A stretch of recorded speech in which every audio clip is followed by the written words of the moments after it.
on 1 Corinthians chapter 7 concerning married life. Now for the matters you wrote about, it is good for a man not to have sexual relations with a woman, but since sexual immorality is occurring, each man should have sexual relations with his own wife, and each woman with her own husband. The husband should fulfill his marital duty to his wife, and likewise the wife to her husband. The wife does not have authority over her own body, but yields it to her husband. In the same way, the husband does not have authority over his own body, but yields it to his wife. Do not deprive each other, except perhaps by mutual consent and for a time, so that you may devote yourselves to prayer. Then come together again, so that Satan will not tempt you because of your lack of self-control. I say this as a concession, not as command.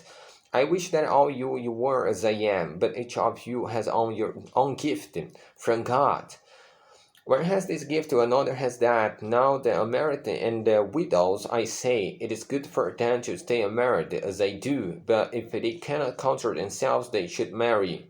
For it is better to marry than to burn with passion. To the married I give this command, not I, but the Lord. A wife must not separate from her husband, but if she does, she must remain unmarried or else be reconciled to her husband, and a husband must not divorce his wife. To the rest I say this, I not the Lord. If any brother has a wife who is not a believer and she is willing to live with him, he must not divorce her. And if a woman has a husband who is not a believer and he is willing to live with her, she must not divorce him. For the unbelieving husband has been sanctified through his wife, and the unbelieving wife has been sanctified through her believing husband. Otherwise your children would be unclean, but as it is, they are holy. But if the unbeliever lives, let it be so. The brothers or the sisters is not bound in such circumstance. God has called us to live in peace. How do you know, wife, whether you save your husband? Or how do you know, husband, whether you save your wife? Concerning change of status, nevertheless, each person should live as a believer in whatever situation the Lord has assigned to them, just as God has called them. That's the rule I laid down in all churches. Was a man red circumcised when he was called? He should not become uncircumcised. Was a man circumcised when he was called? He should not be circumcised. Circumcision is nothing, and uncircumcision is nothing. Keeping God's command is what counts. Each person should remain in a situation they were in when God called them.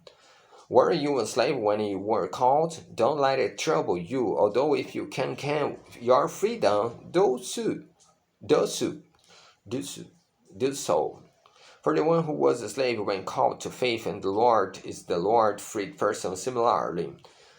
The one who was free when called is Christ's slave. You were bought at price, did not become slaves of human beings. Brothers and sisters, each person as responsible to God should remain in a situation they were in when God called them.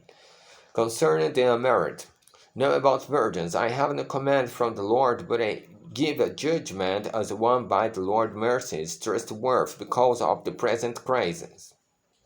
I think that it's good for a man to remain as he is.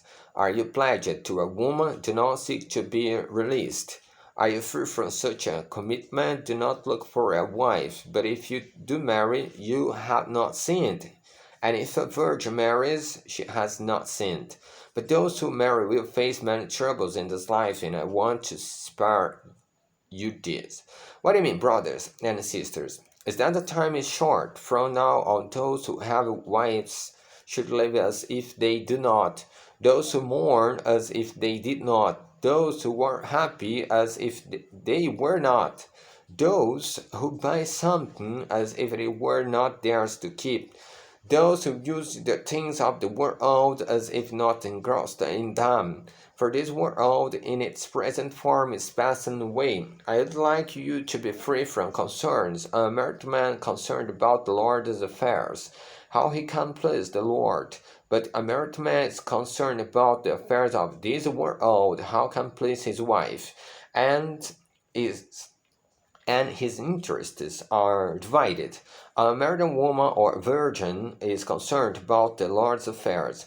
Her aim is to be devoted to the Lord in both body and spirit, but a married woman is concerned about the affairs of this world, how she can please her husband, and say this for your own good, not to restrict you, but that you may live in a right way in undivided devotion to the Lord.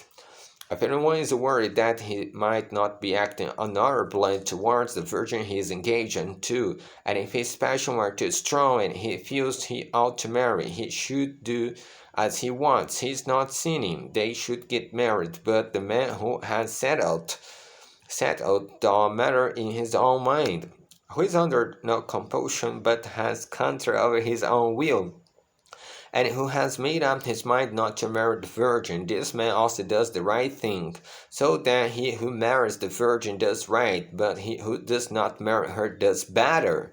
A woman is bound to her husband as long as he lives.